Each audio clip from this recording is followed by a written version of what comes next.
ان اللہ وملائکتہ یصلون علی النبی یا ایھا الذین آمنوا صلوا علیہ وسلموا تسلیما الصلاۃ والسلام علیک یا رسول اللہ وعلی آلک واصحابک یا حبیب اللہ الصلاۃ والسلام علیک یا نبی اللہ وعلی آلک واصحابک یا نور اللہ۔ تمام حمد و ثنا، تمام تعریفیں اللہ رب العالمین کے لیے، اور کروڑوں درود و سلام نازل ہوں حضور خاتم الانبیاء والمرسلین صلی اللہ تعالی علیہ وسلم پر، اور آپ صلی اللہ تعالی علیہ وسلم کے آل و اصحاب پر اللہ تعالیٰ کی رحمتیں اور سلامتی نازل ہو۔ حمد و صلات کے بعد اللہ رب العالمین جل مجدہ نے اپنی مخلوق میں جو سب سے اونچا اور بڑا مرتبہ عطا کیا ہے، وہ اپنے نبیوں انبیاء علیہ السلام کو عطا فرمایا ہے۔ حضرات انبیاء علیہ السلام وہ عظیم ہستیاں ہیں کہ جنہیں اللہ پاک اپنی رحمت سے منتخب فرماتا ہے، اور جسے چاہتا ہے اپنا نبی اور رسول بناتا ہے۔ یہ اس کی خاص رحمت ہے، محض فضل الہی ہے۔ اللہ رب العالمین جل مجدہ کی عطا ہی سے کوئی نبی ہو سکتا ہے۔ ایسا نہیں ہے کہ کوئی عبادت کرے، بہت زیادہ نیکیاں کرے اور وہ اس مرتبے تک پہنچ جائے، تو ایسا نہیں ہو سکتا، کیونکہ جو نبوت ہے، رسالت ہے، یہ محض اللہ کا فضل ہے اور یہ عطائی ہے۔ عطائی کا مطلب کہ رب کریم یہ عطا کرتا ہے، کسبی نہیں ہے کہ آدمی اپنی کوشش سے، سعی سے، عبادت اور ریاضت سے یہ مرتبہ نبوت حاصل کر لے۔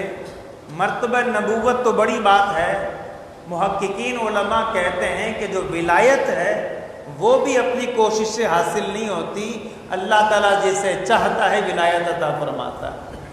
تو جب ولایت اپنی کوشش سے حاصل نہیں ہو سکتی تو پھر نبوت اپنی کوشش سے کیسے حاصل ہو سکتی ہے؟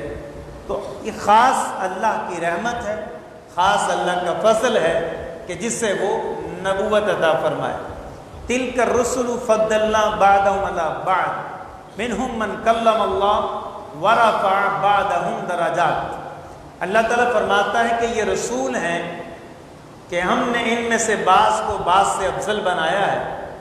بعض وہ ہیں کہ جن سے اللہ پاک نے کلام کیا ہے، بعض سے کلام فرمایا ہے، اور بعض وہ ہیں کہ جن سے اللہ تعالیٰ نے کلام کیا، اور ایک وہ ہستی ہے کہ جسے اللہ پاک نے درجہ بلندی عطا فرمائی۔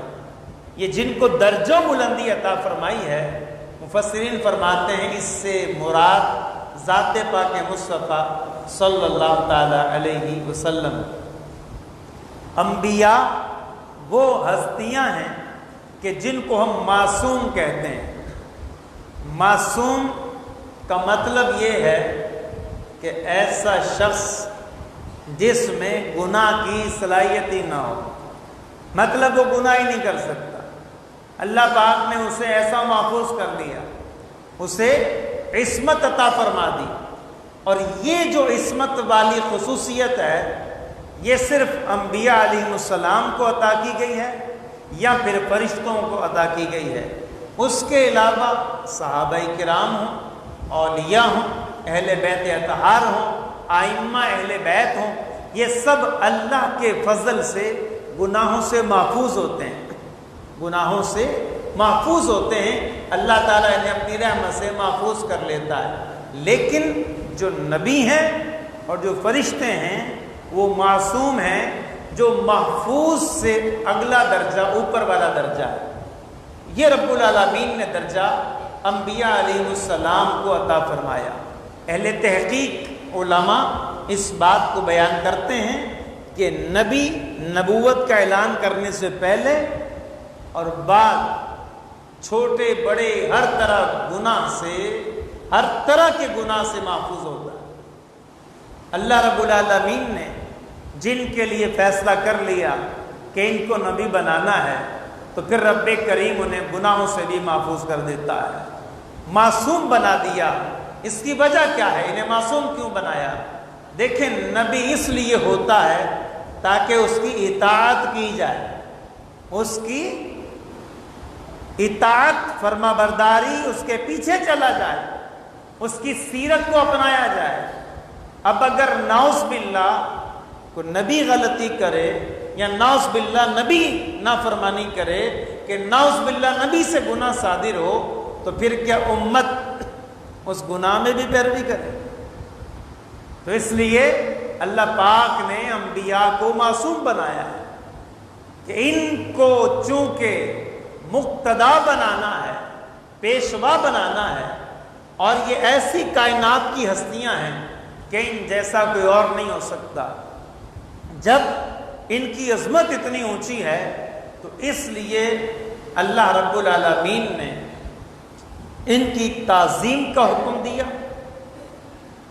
احترام کا حکم دیا، ان کی عزت کرنے کا حکم دیا۔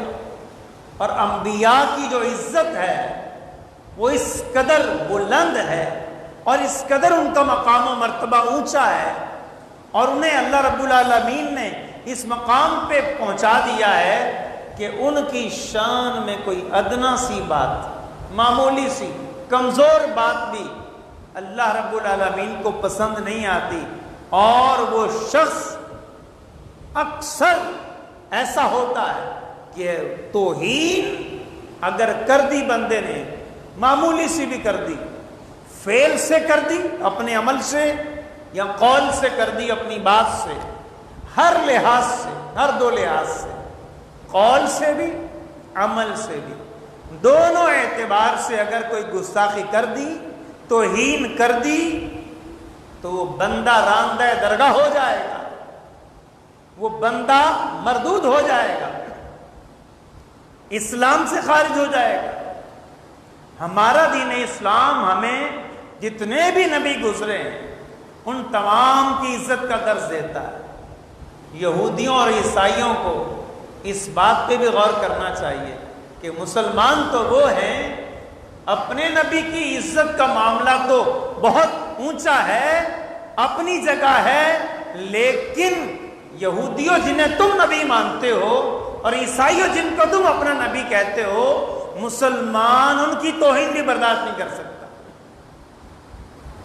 ایک مومن، ایک کلمہ پڑھنے والا، ایک محمدی مسلمان، نبی پاک علیہ السلام کا امتی، وہ موسیٰ علیہ السلام کی بھی توہین برداشت نہیں کر سکتا، وہ عزیر علیہ السلام کی بھی توہین برداشت نہیں کر سکتا، وہ حضرت داؤد علیہ السلام کی توہین بھی برداشت نہیں کر سکتا، وہ حضرت سیدنا سلیمان علیہ السلام کی توہین بھی برداشت نہیں کر سکتا، وہ حضرت موسیٰ علیہ السلام اور حضرت ہارون علیہ السلام جن کو یہود و نصارہ تم بھی مانتے ہو، ان کی عظمت کا بھی قائل ہے۔ نہ صرف قائل ہے بلکہ ہمارے نزدیک ہر مسلمان پر ہر نبی کی تعظیم فرض ہے۔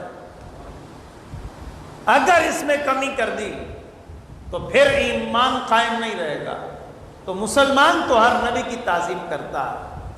تو اس لحاظ سے بھی یہود و نصارہ کو غور کرنا چاہیے کہ اسلام کتنا پیارا درس دیتا ہے، کتنا عظیم درس دیتا ہے۔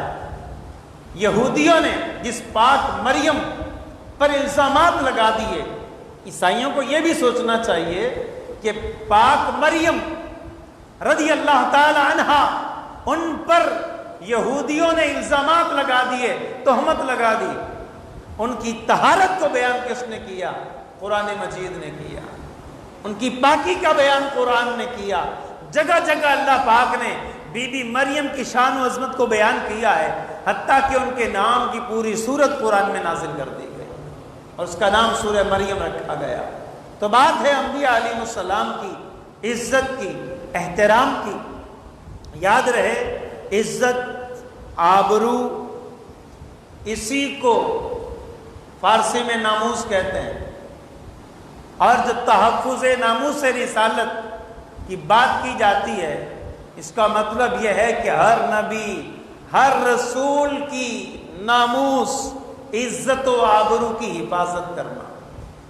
یاد رہے اصل حفاظت رب العالمین کرتا ہے, اصل حفاظت اللہ پاک کرتا ہے, لیکن بندوں کو ذریعہ بناتا ہے کہ تم نے پہرا دینا ہے.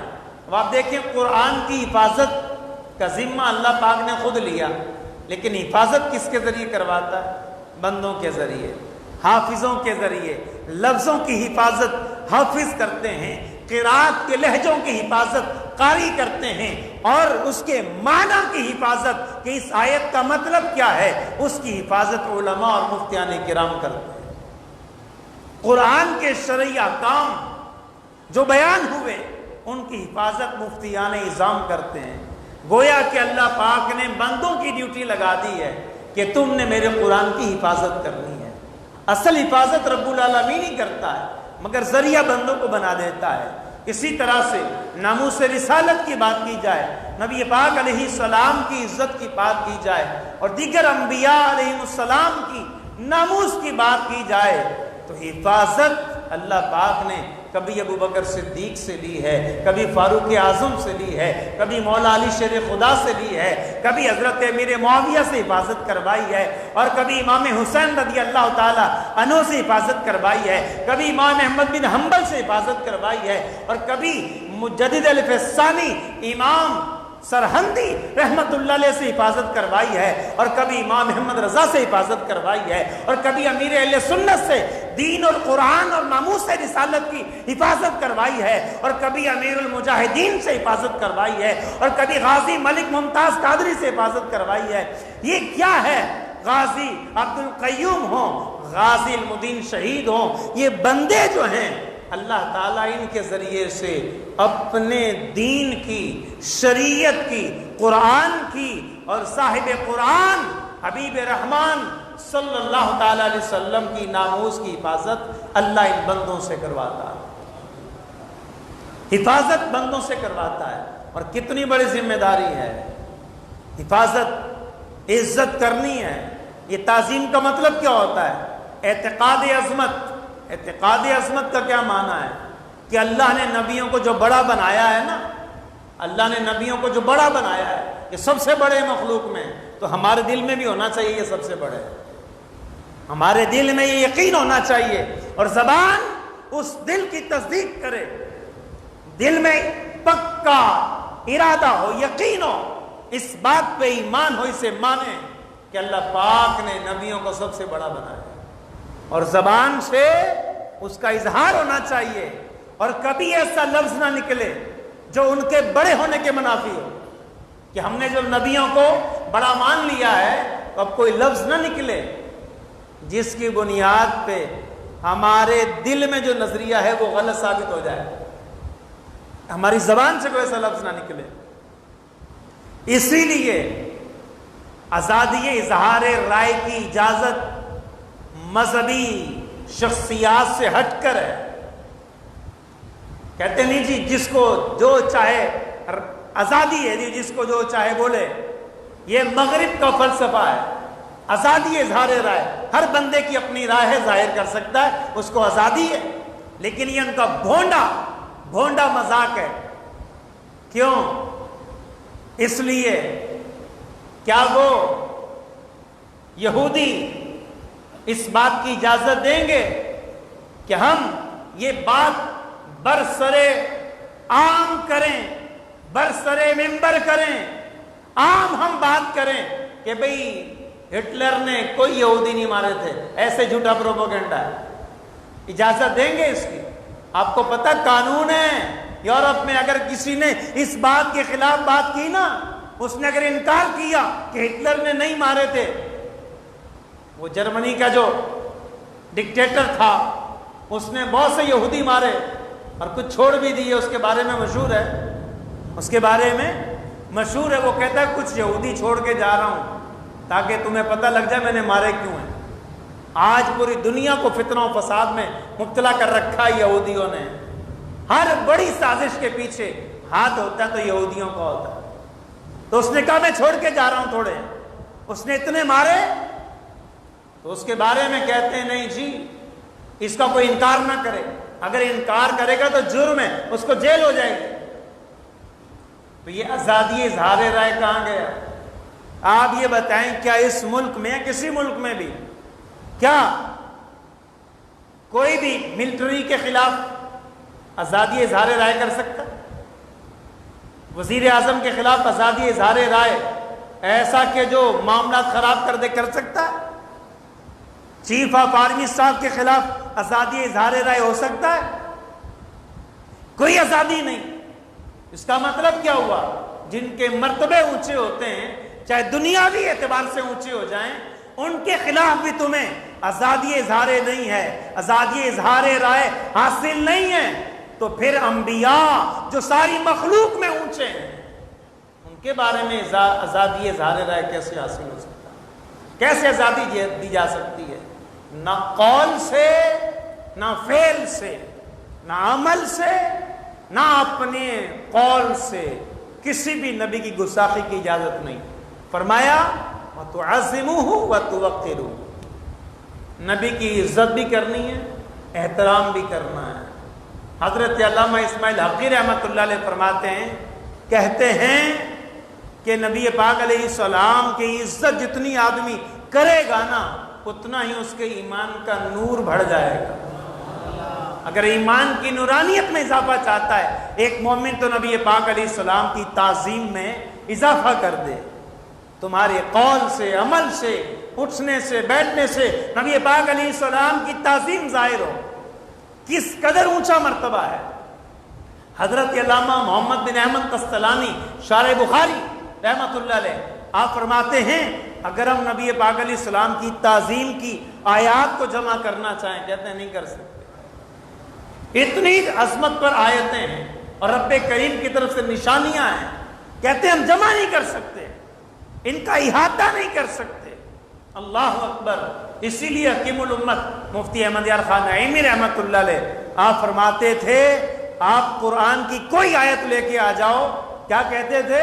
قرآن کی کوئی آیت لے کر آ جاؤ، میں تمہیں بتاؤں گا اس قرآن میں شان مصطفیٰ کیسے بیان ہو رہی ہے۔ سبحان اللہ، سبحان اللہ۔ غور کیجئے آپ کہ قرآن مجید جو ہے نبی پاک علیہ السلام کی عظمت کے تعظیم و احترام کے ڈنکے بجا رہا۔ حکم دیا گیا لا تقدموا بین یدی اللہ ورسولہ، نبی کے اللہ تعالیٰ سے اور اس کے رسول سے آگے نہیں بڑھنا، اللہ تعالیٰ سے اس کے رسول سے آگے نہیں بڑھنا۔ کیا مطلب؟ کسی بھی بات میں ان سے آگے نہیں جانا۔ کسی نے پہلے قربانی کر لی بقرہ عید کے بعد، ابھی نبی پاک علیہ السلام نے قربانی نہیں کی تھی، اللہ پاک نے آیت نازل فرما دی کہ میرے نبی سے پہلے نہیں کرنا، اور حضور نے خود بھی فرمایا کہ جس نے پہلے کر لی اس کی قربانی نہیں ہوئی، مجھ سے پہلے نہیں کرنی۔ اللہ اکبر۔ حضور سے آگے نہیں بڑھنا۔ اللہ تعالیٰ نے اس قدر مرتبہ اونچا کیا ہے کہ آگے نہیں بڑھنا۔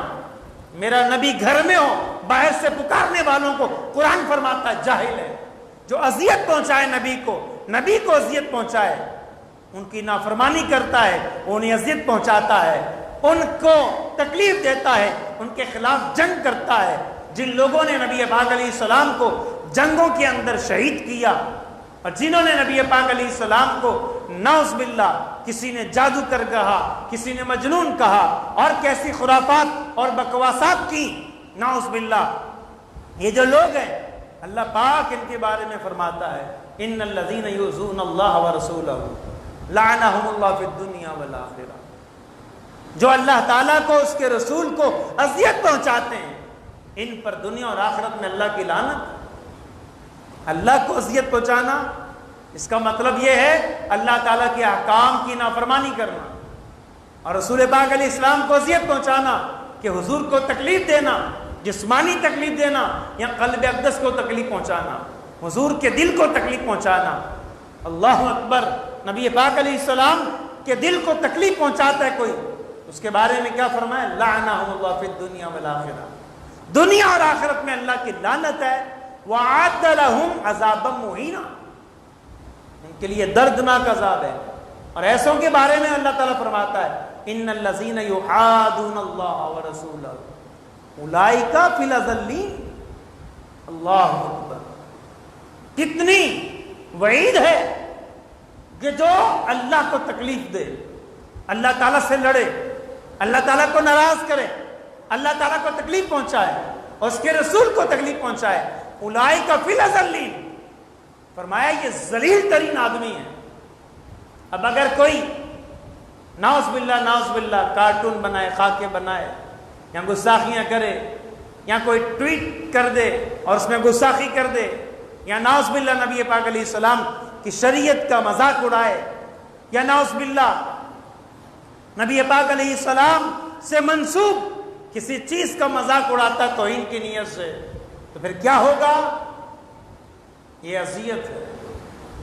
ایسے لوگوں کو ہم ذلیل کہیں گے، کیوں؟ قرآن فرماتا اولئک فی الاذلین، یہ ذلیل ترین لوگ ہیں، ان کے لیے کوئی خیر نہیں ہے، ان شانیہ کا ولبتر، اے محبوب جو آپ کا دشمن ہے، ولبتر، ہر خیر سے محروم ہے، اس کے لیے کوئی خیر نہیں ہے، کوئی بھلائی نہیں ہے۔ نعوذ باللہ، ایسوں کو کے ساتھ کیا بھلائی کی جائے جو اللہ اس کے رسول کے خلاف بدتمیزیوں کا بازار گرم کرتے ہیں۔ یاد رہے کہ نبی پاک علیہ السلام کی عظمت، مقام مصطفیٰ کتنا بلند ہے، کتنی عظمت ہے، جس آیت میں یہ فرمایا نا کہ نبی کی آواز سے آواز بلند نہ کرو، اور ان کے سامنے لا تجہروا لہ بالقول کجہر بعضکم لبعض،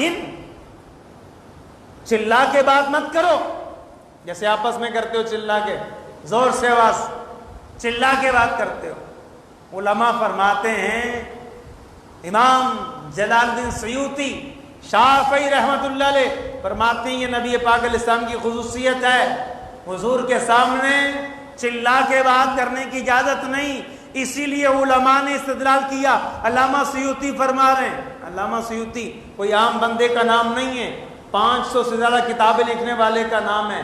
علامہ سیوطی وہ ہیں جن کو حضور کی بارگاہ سے شیخ الحدیث کا لقب دیا گیا۔ علامہ سیوطی وہ ہیں جن کو جاگتے ہوئے 75 مرتبہ سر کی آنکھوں سے حضور کی زیارت ہوئی۔ وہ علامہ سیوطی رحمت اللہ علیہ فرماتے ہیں اللہ پاک نے منع کر دیا کہ حضور کی زندگی میں حضور کی آواز سے اپنی آواز کو اونچا نہیں کرنا، اور فرماتے ہیں علماء نے یہ مسئلہ اخذ کیا ہے، اس سے یہ دلیل بنتی ہے، فرماتے ہیں دلیل بنتی ہے نبی پاک علیہ السلام کے روزے پہ بندہ حاضر ہو، وہاں بھی آواز اونچی نہیں کرنی، حضور کے روزے پہ بھی آواز اونچی نہیں کرنی۔ بعض ہوتے ہیں دیوانے، وہاں جا کے بہت اونچی آواز سے جو ہے وہ صلاۃ والسلام بھی پڑھنا ہے، حکم ہے کہ آہستہ آواز میں پڑھیں، حتیٰ کہ علامہ سیوطی علیہ رحمہ لکھتے ہیں الخصائص الکبریٰ میں، آپ فرماتے ہیں کہ علماء نے اس آیت سے یہ مسئلہ بھی اخذ کیا ہے کہ اگر نبی پاک علیہ السلام کی حدیث پڑھی جا رہی ہو اس وقت بھی آواز اونچی نہیں کرنی، آواز اونچی نہیں کرنی۔